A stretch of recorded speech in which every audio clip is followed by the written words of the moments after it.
Boa tarde, Jesus e a criança. Um momento impactante para o mundo cristão, um movimento impactante para o mundo cristão. Tem sido, porque não acabou ainda, a série The Chosen. E um momento impactante dentro da série The Chosen foi uma criação, uma ficção,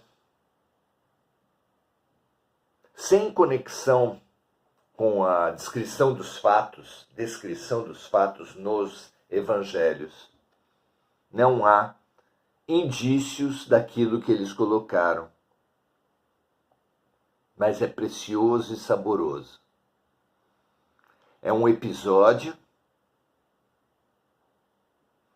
em que Jesus se relaciona com um grupo de crianças. Ainda sozinho, logo no início, acampando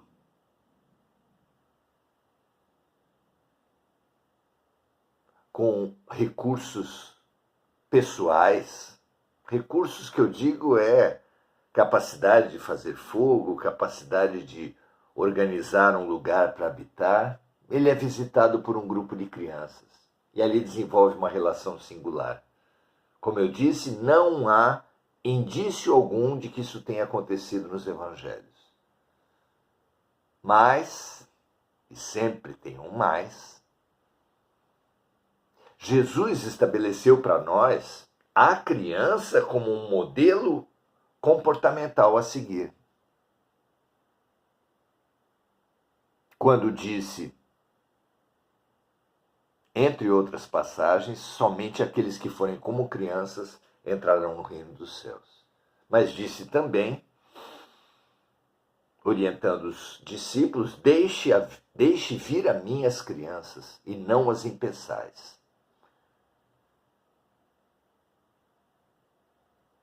Mas disse também a Nicodemos que apenas aqueles que nascerem de novo na matéria e no espírito entrarão no reino dos céus.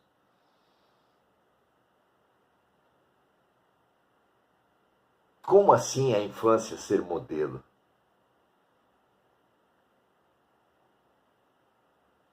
É por isso que vimos essa conexão fantástica do livro Pequeno Príncipe com Jesus, mas também com a ciência.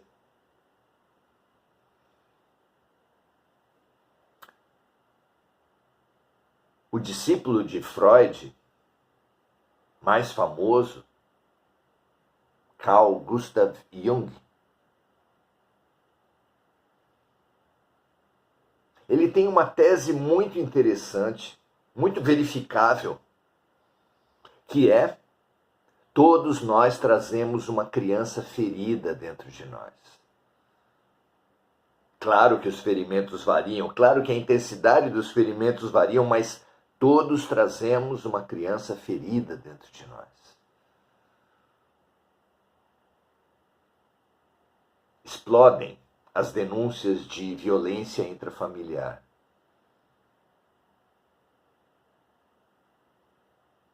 Nem todas as crianças, graças a Deus, foram espancadas, negligenciadas nos seus cuidados básicos, abusadas sexualmente. Mas, de alguma forma, mais sutil talvez, toda criança foi, de alguma forma, ferida. E todos nós, de alguma forma, carregamos essa criança ferida dentro de nós. Por não atender ao chamamento que toda criança representa em nossas vidas. Ora, se vemos uma criança ferida, o que fazemos? Chorando, sentida. E se essa criança sentida, chorando, for nós mesmos? Por que não acolhê-la, acarinhá-la, apoiá-la, ampará-la, tratá-la, curá-la? Claro! É a isso que nos chama a infância. Porque mais ainda do que a importância da criança para Jesus, a importância da criança para Deus.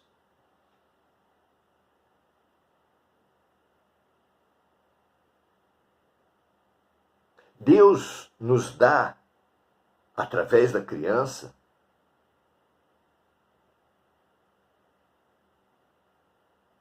uma ferramenta fantástica para reciclarmos e ressignificarmos nossos lixos, nossas mágoas, nossas culpas, nossos preconceitos, nossos medos, deixando em suspenso as memórias de vidas passadas, entrando, por assim dizer, zerado ao início das encarnações. Ao nos fazer viver um período tão importante da vida quanto a infância, com uma curiosidade linda, abertos para o aprendizado intelectual, mas abertos também à expansão da emoção, porque a criança confia. E a criança é alegre, é leve.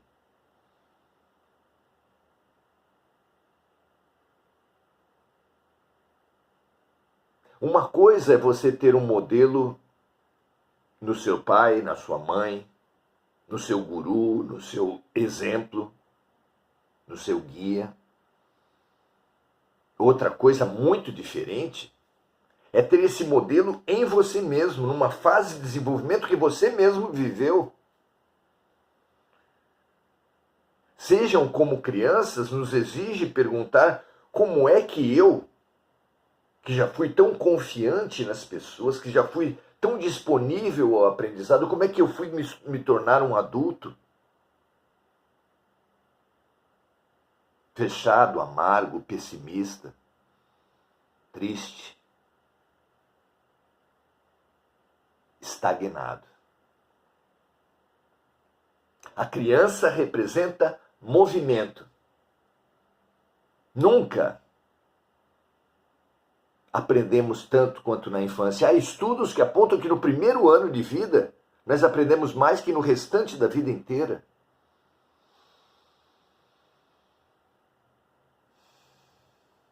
Criança é movimento em todos os aspectos. Se você tem uma criança que aprendeu a andar dentro de casa, ou mesmo que não aprendeu, que apenas engatinha, você vai perceber a energia que aquela criança tem. A gente costuma brincar quando temos uma criança dentro de casa que a pilha é nova, que a criança não para, que quando a energia nossa já está esgotada, ela continua ativa e muito ativa. Criança é movimento. Uma criança parada,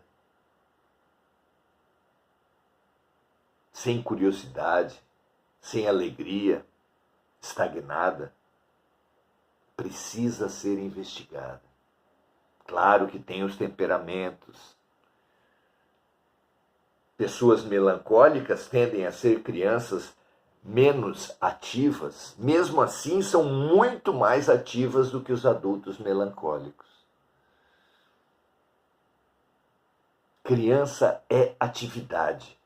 E frequentemente adultos são estagnação.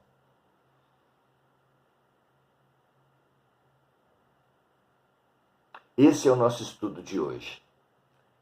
Estamos no capítulo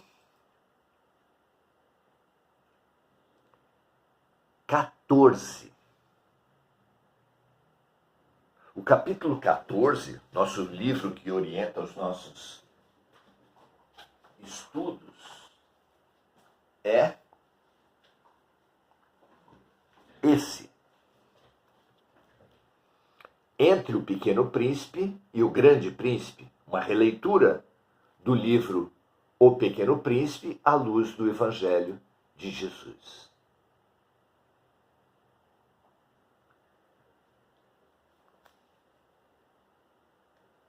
Um prazer fazer esse livro.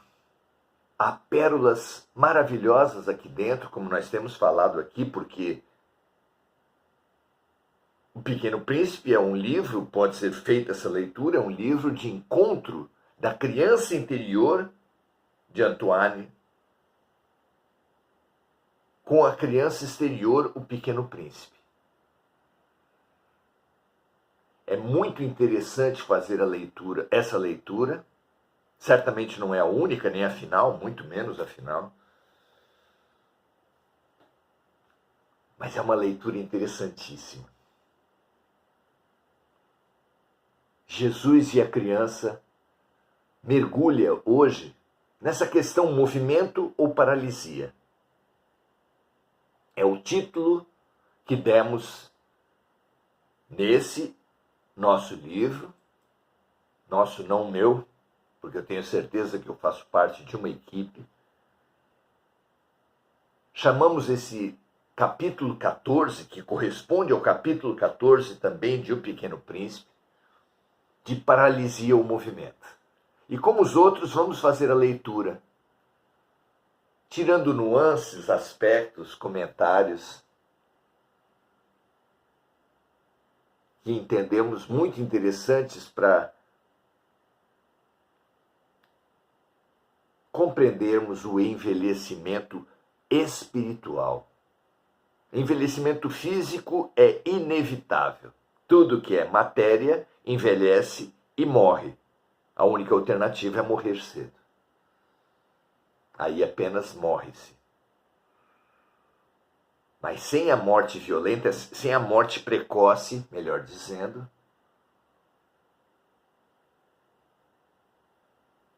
envelheceremos e morreremos. Diminuiremos o movimento.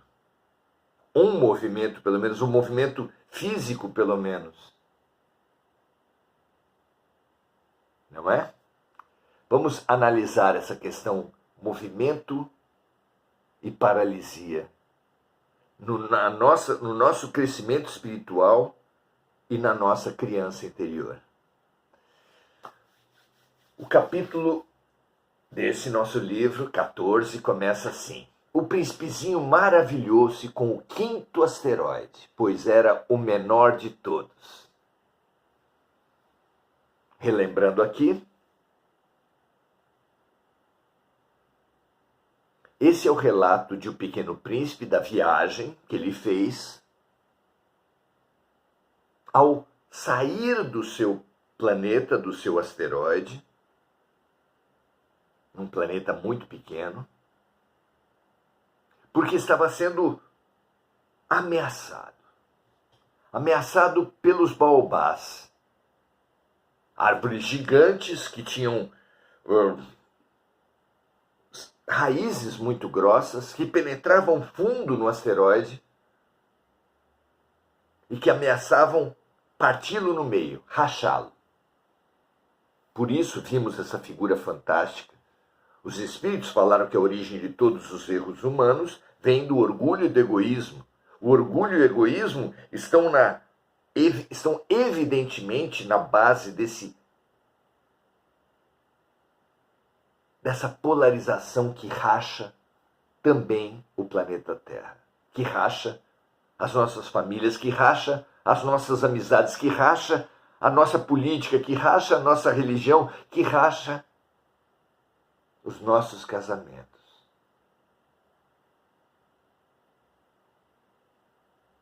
O que fazer para salvar o nosso planeta? Vamos olhar o que o Pequeno Príncipe faz para rachar, para salvar o planeta dele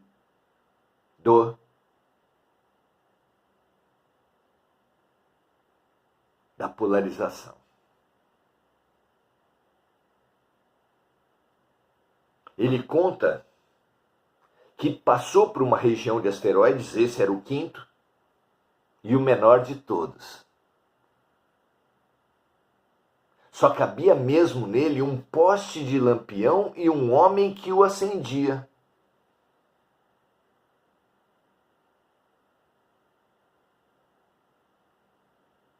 Praticamente a totalidade de nós não sabe o que é isso. É o mundo antes da energia elétrica. O mundo antes da energia elétrica precisava também de iluminação pública. E a iluminação pública se dava da seguinte forma: havia lampiões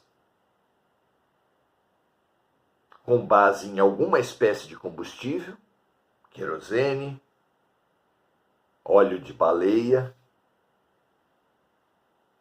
Os combustíveis são os mais variados, mas toda iluminação pública dependia de combustível e dependia de um acendedor de lampiões. Um funcionário público que ia de lampião em lampião acendendo cada um deles. E a uma certa hora apagando cada um deles. Então, o príncipezinho encontrou no quinto asteroide um acendedor de lampião.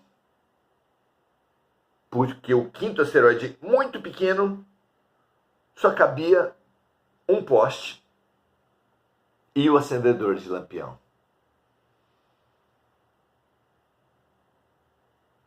Mas não basta conhecer tamanhos, no caso, um asteroide, um planetinha muito pequeno, lugares. A grande aventura da vida é descobrir pessoas. E a criança saudou respeitosamente seu habitante, achando-o menos absurdo que o rei, o vaidoso, o beberrão e o homem de negócios, os habitantes dos outros asteroides. A criança, passando por tantos planetoides, tantos asteroides, tantos planetas, dirigia-se sempre às pessoas. Nós, não. Nós fazemos turismo aos monumentos, aos relevos, às naturezas dos diferentes países, aos museus, aos palácios, às obras.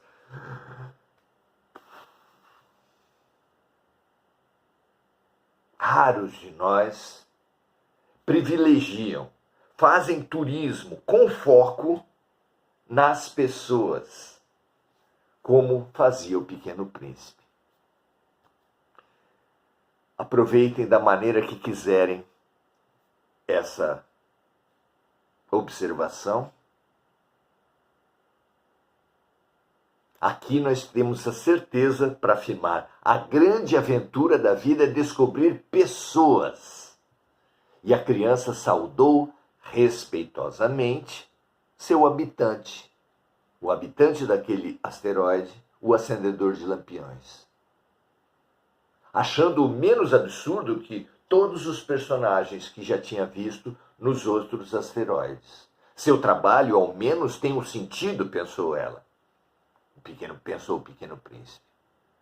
Quando acende o lampião, é como se fizesse nascer mais uma estrela, mais uma flor. Quando o apaga, é estrela ou flor que adormecem. É uma ocupação bonita. E é útil, porque é bonita, considerou o menino. E saudou o acendedor. Bom dia!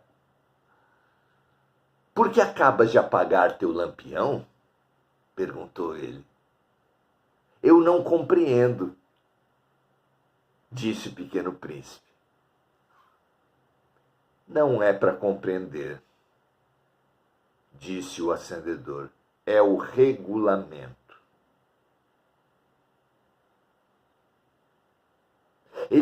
O acendedor explicou para o Pequeno Príncipe que o regulamento o obrigava a uma tarefa terrível, ou que se tornara terrível. Cabia-lhe acender o lampião de noite e apagar de dia. Mas como de ano em ano o planeta girava mais depressa, ele nada mais podia fazer, nem mesmo dormir, pois os dias agora duravam 1 minuto apenas. E o regulamento não muda, lamentou. Imagine então um planeta tão pequeno, mas tão pequeno que o dia durasse 1 minuto e o acendedor de lampiões, que precisava acender de noite e apagar de dia, nunca parava de trabalhar, nunca podia dormir, nunca podia pausar a vida. E a pausa tem importância na vida? O que vocês acham? O que seria de uma música sem aquele silêncio que o antecede, que a antecede? Aquele silêncio que vem depois da música. Que dizer desses apreciadores de música que ouvem uma após a outra, como as pessoas que veem filmes, uns após os outros, como as pessoas que comem substâncias, comem coisas uma atrás da outra, que bebem coisas uma atrás da outra. É o comportamento compulsivo. Ele consegue degustar, apreciar, saborear.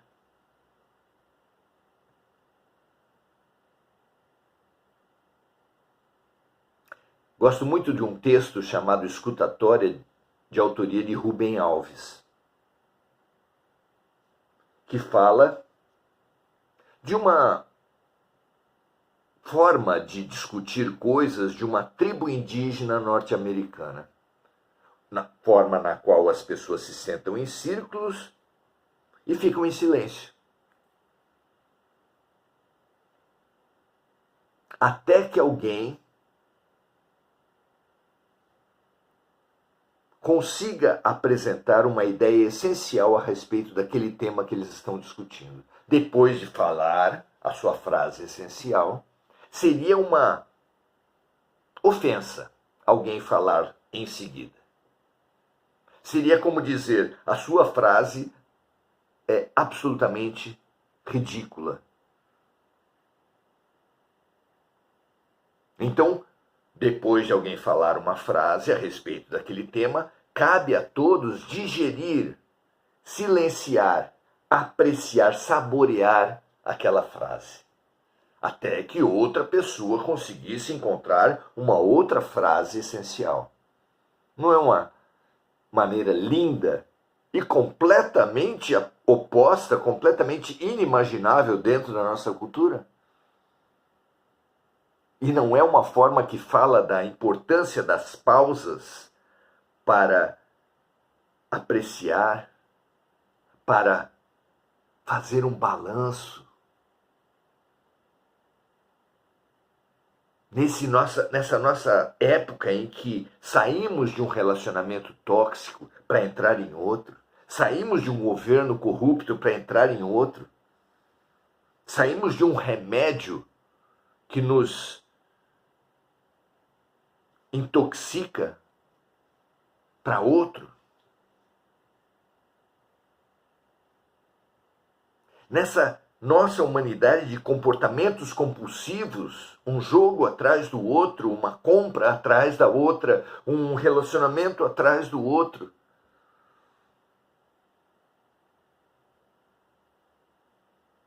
Somente se habilitará a um relacionamento melhor aquele que pausar, aquele que avaliar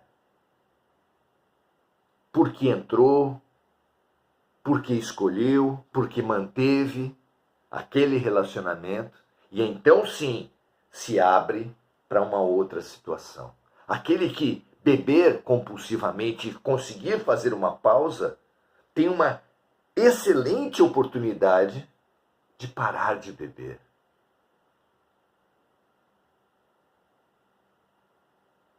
De se tornar não compulsivo. É preciso que o jogador de videogames faça pausas. É preciso que nós durmamos para ter um novo dia.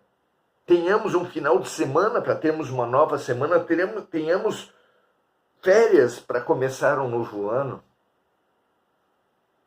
Sem a pausa, não vem o novo. Só vem a repetição. Repetição.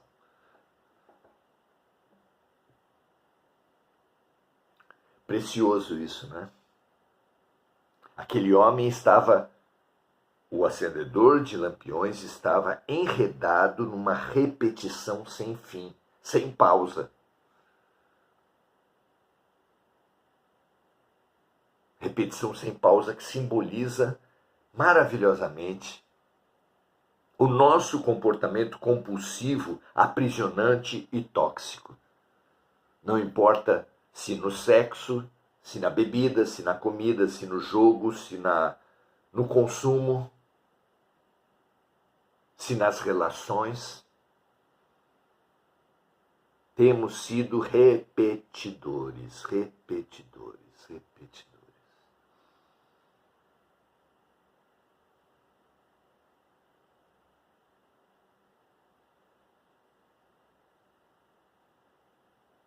Nada se pode realizar sem disciplina. É verdade. Disciplina é básica. Quem não aprender a perseverar, a assimilar, a aprender, não pode crescer, é claro. Nada se pode realizar sem disciplina e a disciplina nas coletividades se expressa em normas, leis, regulamentos. Entretanto, normas não devem ser rígidas, mas flexíveis, não absolutas, mas relativas. Absurdo ter como objetivo de vida ser normal. Absurdo ter como objetivo de vida ser normal. Balizar-se por aquilo que todo mundo faz. Como assim? Se eu não aceitar um suborno, outro vai aceitar, todo mundo aceita. Se eu não for para bares em final de semana, se eu não tiver amizades de bares, todo mundo terá. Todo mundo compra roupas da moda, joga fora, acumula alguma coisa ou tudo. Como eu vou deixar de ser um acumulador? Como eu vou deixar de ser um compulsivo? Absurdo ter como objetivo de vida ser normal. Raul Seixas tem aquela frase, aquele verso lindo de uma música.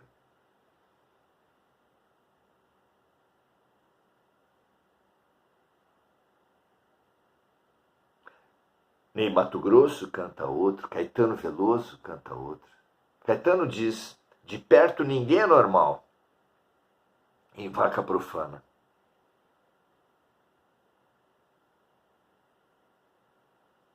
Ney Matogrosso cantou, eu juro que é melhor não ser o normal. Raul disse, eu prefiro ser essa metamorfose ambulante do que ter aquela velha opinião formada sobre tudo. Mais do que um verso, mais do que uma música, era a sua filosofia de vida.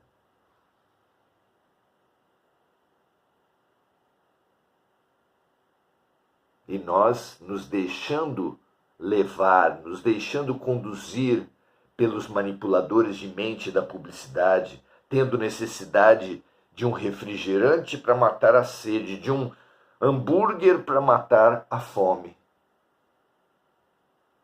Necessário perguntarmos como os titãs, você tem fome de quê? Você tem sede de quê? Como disse o grande príncipe, Jesus, as normas foram feitas para o ser humano e não o ser humano para as normas. Ao mesmo tempo em que nenhuma criatura deve ser maior que as regras, é o egocentrismo dos reis.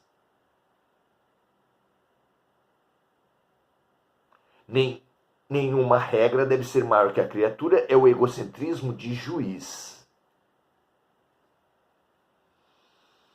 O pequeno príncipe teve pena daquele homem e tentou ajudá-lo. Disse-lhe que se caminhasse num sentido ou em outro, o dia ou a noite durariam quanto ele quisesse. Isso não adianta muito, disse o acendedor. O que eu mais gosto na vida é de dormir. Ele queria paralisar-se.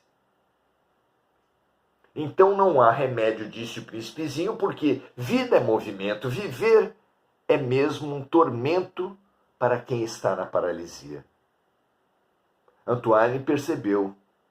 O que o príncipezinho não ousava confessar é que os 1440 pôres de sol, em 24 horas, davam-lhe saudade do seu abençoado planeta. O pequeno príncipe adorava pôr de sol. Sua saudade e sua sensibilidade para a beleza da vida estimulavam nele o movimento, o sentido, a vontade de ver e viver a beleza. O reino dos céus está dentro de nós, ensinou Jesus. É aqui que nós temos que concentrar o nosso movimento. O movimento da vida não está em trocar roupas, em jogar games, em visitar países, em ler livros, nada que é compulsivo. A mudança, o movimento que se precisa